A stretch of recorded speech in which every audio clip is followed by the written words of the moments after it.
Hi everyone, I'm RP Santiago of the Ateneo Human Rights Center, and for this second part of the video, I'll be discussing the development of human rights in law, as well as a brief overview of the system of protection of human rights. Let me begin.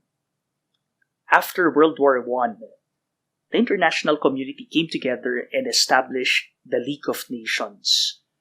But we do know that the League of Nations failed because we also had World War II. So after World War II, again, the international community came together and established what we now know as the United Nations, or the UN.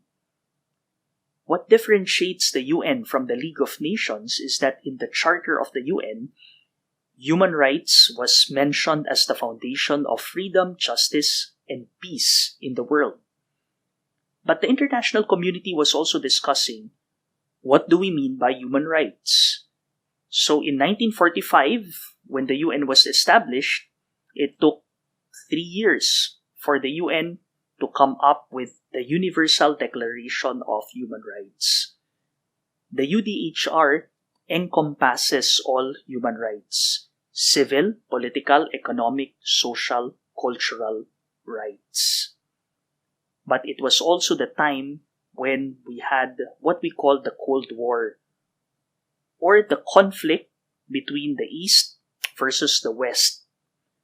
The West being the freedom-loving countries, while the East are the socialist and communist bloc countries. And this is when the politicization of human rights also came in. For the freedom-loving countries, they think that civil and political rights are more important.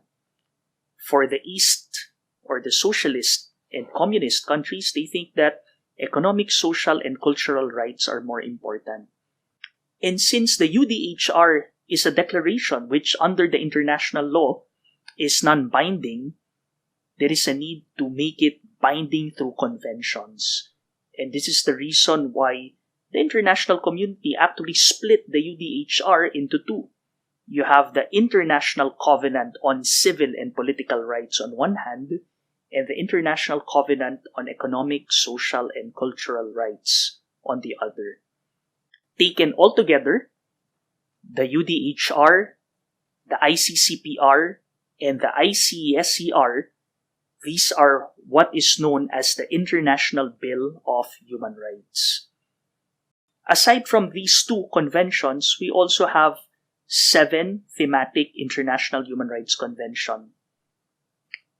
First is the Convention on the Elimination of All Forms of Racial Discrimination, which defines racial discrimination as any distinction, exclusion, restriction, or preference based on race, color, descent, or national or ethnic origin, which has the purpose or effect of nullifying or impairing the recognition, enjoyment, or exercise on an equal footing of human rights and fundamental freedoms in the political, economic, and social, cultural, or any other field of public life. Second, we also have the Convention on the Rights of the Child. The CRC is actually the most ratified international human rights treaty in the world. There's only one UN member state which is not a state party to this convention. And this convention encompasses the civil, political, economic, social, and cultural rights of children, giving emphasis on the right to development, right to participation, right to protection, and also the best interest of children. Third, we have the Convention on the Elimination of All Forms of Discrimination Against Women. The term discrimination against women means any distinction, exclusion, or restriction made on the basis of sex, which has the effect or purpose of impairing or nullifying the recognition, enjoyment, or exercise by women, irrespective of their marital status, on a basis of equality of men and women, of human rights and fundamental freedoms in the political, economic, social, cultural, civil, or any other field. Fourth, we have the Convention Against Torture and other inhuman or degrading treatment or punishment.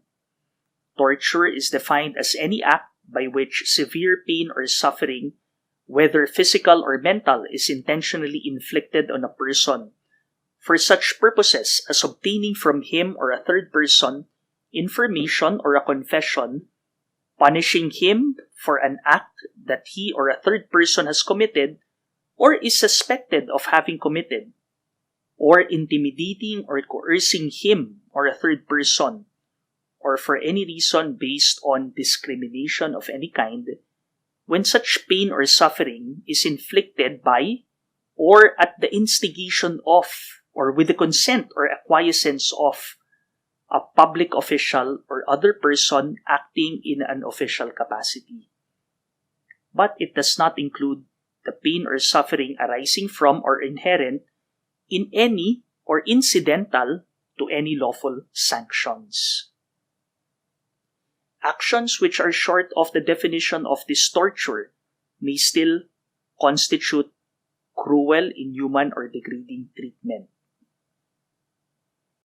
Fifth, we have the Migrant Workers Convention, or the International Convention on the Protection of All Migrant Workers and Their Families. In this convention, it talks about migration as an issue and what are the human rights involved for migrant workers as well as their families. Sixth, we have the Convention on the Rights of Persons with Disabilities. This convention promotes and protects, ensures the full and equal enjoyment of all human rights and fundamental freedoms by all persons with disabilities, to promote, respect their inherent dignity. And the last convention is the International Convention on the Protection of All Persons Against Enforced Disappearances. And enforced disappearance is defined as the arrest, detention, abduction, or any other form of deprivation of liberty by agents of the state or by persons or group of persons acting with the authorization, support, or acquiescence of the state, followed by the refusal to acknowledge the deprivation of liberty or by the concealment of the fate or whereabouts of the disappeared person, which places such person outside the protection of law. So, these are the International Convention on Human Rights, and these form the international standards to which we define human rights. Now, the state, as part of the international community and as parties to these conventions, as an entity which has commitment to human rights, has also a threefold obligation. First is the obligation to respect. States have the obligation to refrain from interfering with the enjoyment of rights. In short, obligation to respect simply means that we do not expect the state itself to violate the rights of the people. Second is the obligation to protect. States have the obligation to prevent violations of rights by other persons or by third parties. It simply means that the obligation to protect by the state needs remedial measures being done by the state, so that if a right or if rights of certain persons have been violated, they have a remedy to seek that is provided for by the state. And the third is the obligation to fulfill. States have the obligation to take appropriate measures towards the realization of rights. Simply put, if there is a vacuum, then the obligation to fulfill simply means that the state must come up with policies or legislation in order to promote and protect those rights. The last point is how are rights protected, or the systems of protection. And we have three systems of protection. We have the international, the regional, and the domestic system. When we talk of the international system, we have the UN system in mind. And when we talk of the UN system, it could be what you call based on the UN Charter, which are charter-based mechanisms. We have, for example, a mechanism called the UN Human Rights Council, which mandates the universal periodic review of human rights compliance of all member states of the UN.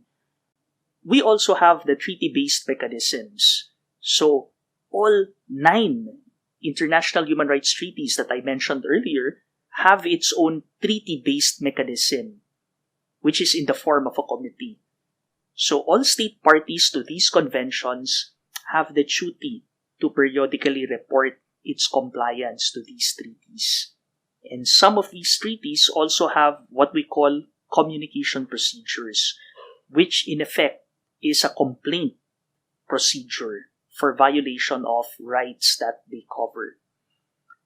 So this is, in essence, the international protection of human rights. We also have regional protection of human rights. And when we talk about region, we talk about continental regions of the world.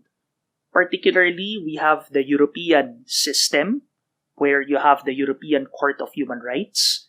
In the Inter-Americas, we have the Inter-American Commission and Court of Human Rights.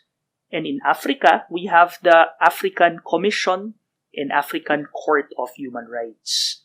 So violations of human rights, as long as it satisfies the exhaustion of domestic remedies, could be remedied through these mechanisms.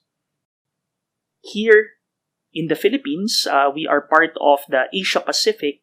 There is no particular regional mechanism yet for the whole Asia-Pacific. In fact, there's none for Asia. But what we have is a new mechanism, a fledgling mechanism in Southeast Asia, particularly in ASEAN, or Association of Southeast Asian Nations. And we have 2 mechanisms so far. We have the ASEAN Intergovernmental Commission on Human Rights and the ASEAN Commission on the Promotion and Protection of the Rights of Women and Children. So, human rights compliance within the region can be lodged within these mechanisms. And the third enforcement mechanism or system of protection is what we call the domestic system. The domestic system is our country system, and this is actually the best way to promote and protect human rights.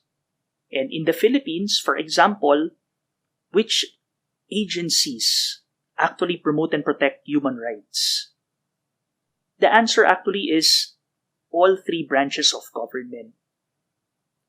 You might have thought it is the Commission on Human Rights, but the Commission on Human Rights is actually a watchdog to find out whether our government is actually complying with its obligation on human rights. But essentially, legislative, because it is the legislature which comes up with law, and we have a number of human rights legislations. Executive, because it is the executive department which actually enforces the law to make sure that we are all protected. And we have the judiciary, which provides remedial measures if there are violations of human rights. So this, in essence, concludes my brief discussion on the codification of human rights, as well as an overview of the systems of protection of human rights. Thank you very much.